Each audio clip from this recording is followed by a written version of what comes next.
The World According to Humphrey by Betty G. Burney. Read for CLE by Martha Lewis. Chapter 1. The Return of Mrs. Brisbane. Today was the worst day of my life. Miss Mack left room 26 of Longfellow's school. For good. And that's bad. Worse yet, Mrs. Brisbane came back. Until today, I didn't even know there was a Mrs. Brisbane. Lucky me. Now I want to know, what was Miss Mack thinking? She must have known that soon she'd be leaving without me, and that Mrs. Brisbane would come back to room 26 and I'd be stuck with her. I still love Miss Mack more than any human or hamster on earth. But what was she thinking? You can learn a lot about yourself by taking care of another species, she told me on the way home the day she got me. You'll teach those kids a thing or two. That's what she was thinking. I don't think she was thinking very clearly. I'm never going to squeak to her again. Of course, I'll probably never see her again because she's gone. But if she comes back, I'm not even going to look at her. I know that last sentence doesn't make sense.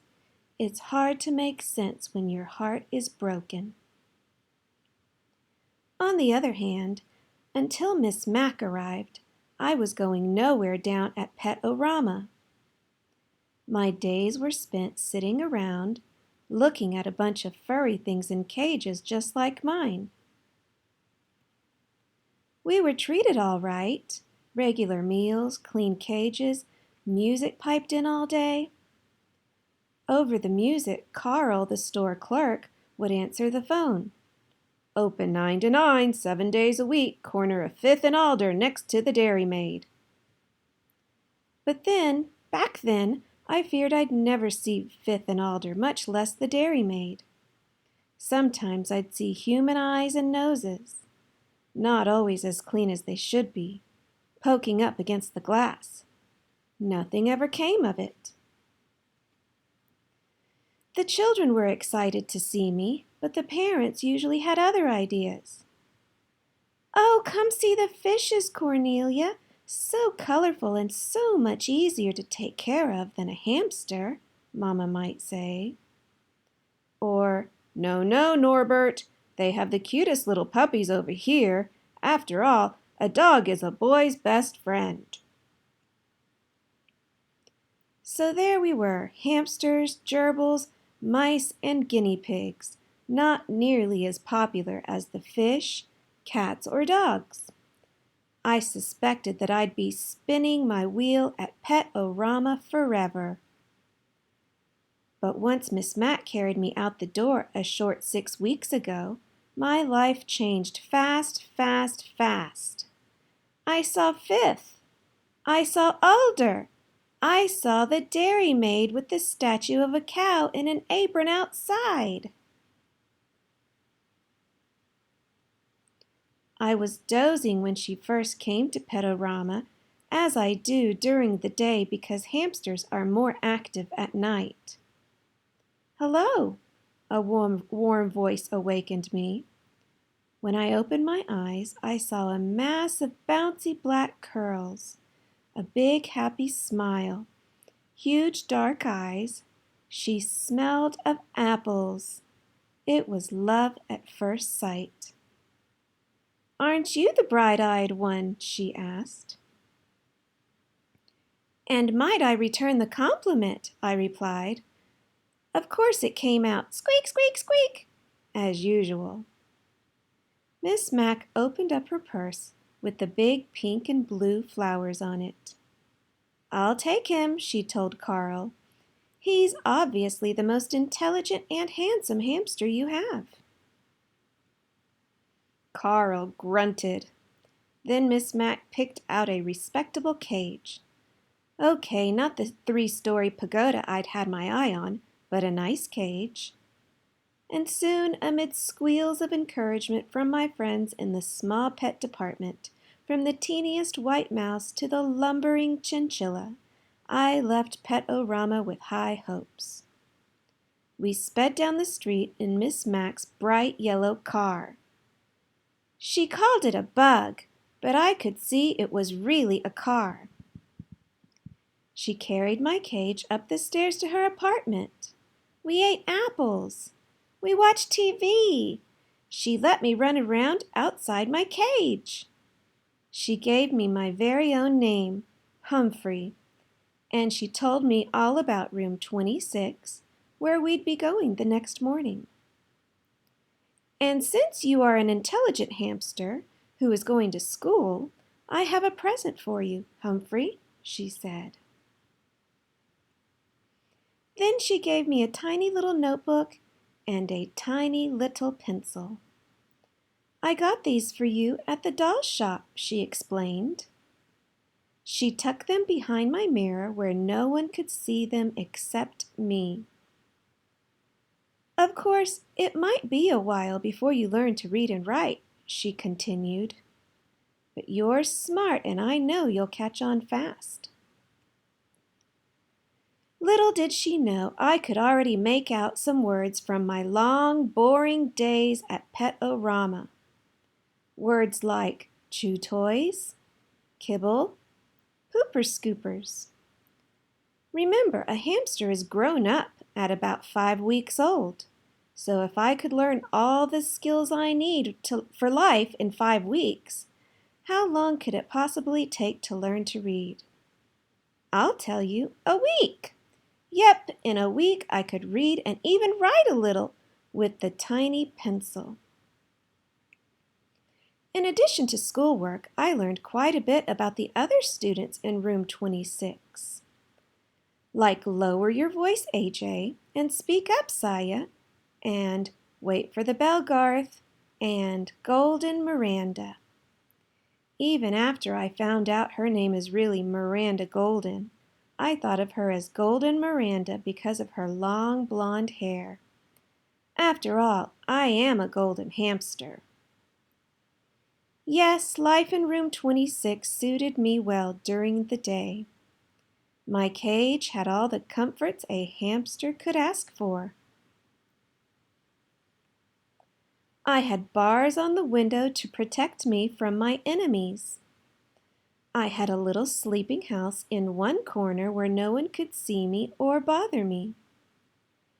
There was my wheel to spin on, of course, and a lovely pile of nesting material. My mirror came in handy to check my grooming and to hide my notebook. In one corner, I kept my food. The opposite corner was my bathroom area because hamsters like to keep their poo away from their food. Who doesn't? All my needs were taken care of in one convenient cage. At night, I went home from school with Miss Mack and we watched TV or listened to music. Sometimes Miss Mack played her bongo drums.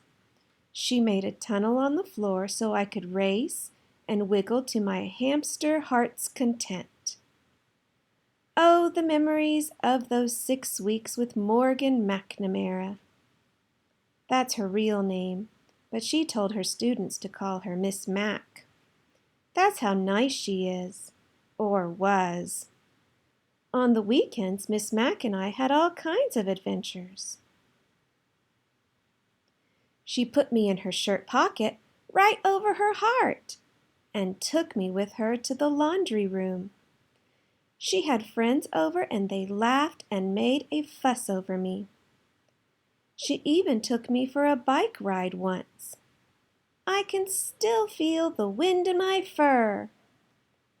I didn't have an inkling until this morning of the unsqueakable thing she was about to do to me. On the way to work, she said, "Humphrey, I hate to tell you, but this is my last day in room 26, and I'm going to miss you more than you'll ever know." What was she saying? I hung on to my wheel for dear life. You see, it's really Mrs. Brisbane's class. But just before school started, her husband was in an accident, so I took over the class. Today, she's coming back for good. Good? I could see nothing good in what Miss Mack was saying. Besides, I want to see the world, Humphrey, she told me. Fine with me. I've thoroughly enjoyed all the world I've seen so far, and I would go to the ends of the earth with Miss Mack. But she wasn't finished yet. But I can't take you with me. All hope's dashed, completely. Besides, the kids need you to teach them responsibility. Mrs. Brisbane needs you too. Unfortunately, she didn't tell Mrs. Brisbane that. Mrs. Brisbane was already in room 26 when we arrived. She smiled at Miss Mack and shook her hand. Then she frowned at me and said, "Is that some kind of rodent?" Miss Mack gave her the speech about how much kids can learn from taking care of another species. Mrs. Brisbane looked horrified and said, "I can't stand rodents. Take it back." The it she was talking about was me. Miss Mack didn't bat an eyelash. She put my cage in its usual place next to the window and said the kids were already very attached to me. She attached Dr. Harvey H. Hammer's Guide to the Care and Feeding of Hamsters to the cage, along with a chart to make sure I was fed and my cage was cleaned on time. The children know what to do. You won't have to do a thing, Miss Mack said as Mrs. Brisbane glared at me. Just then my fellow students came streaming into the room, and within half an hour Miss Mack had said goodbye to everyone, including me. "I'll never forget you, Humphrey," she whispered. "Don't you forget me either." "Not likely, but I don't know if I can ever forgive you," I squeaked. And then she was gone, without me. Mrs. Brisbane didn't even come close to my cage until recess. Then she walked over and said, "Mister, you've got to go." But she doesn't know my secret. The latch on my cage door doesn't work. It never has. It's the lock that doesn't lock. So I've got news for Mrs. Brisbane. If I've got to go, it will be when and where I decide to go, not her. Meanwhile, I'm not turning my back on this woman. Not for a second. If I ever disappear and someone finds this notebook, just check out Mrs. Brisbane. Please. Tip 1. Choose your new hamster's home very carefully and make sure it is secure. Hamsters are skillful escape artists, and once out of their cages, they are very difficult to find. Guide to the Care and Feeding of Hamsters, Dr. Harvey H. Hammer. End of Chapter 1. Just for fun, answer the following questions out loud with your family. Remember to use complete sentences. Speaking in complete sentences helps us write in complete sentences. What does the word lumbering mean on page 3?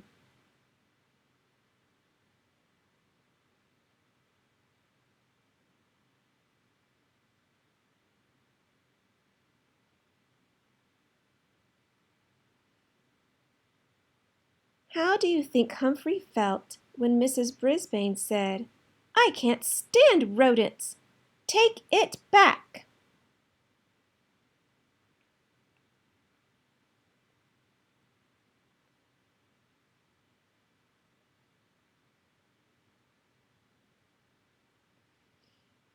What word is used to describe an animal that is mostly active at night?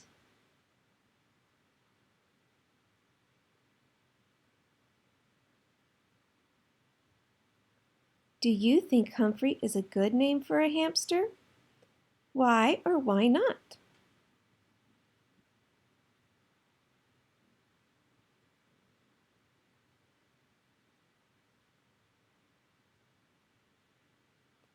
If you could give a hamster a name, what name would you give it?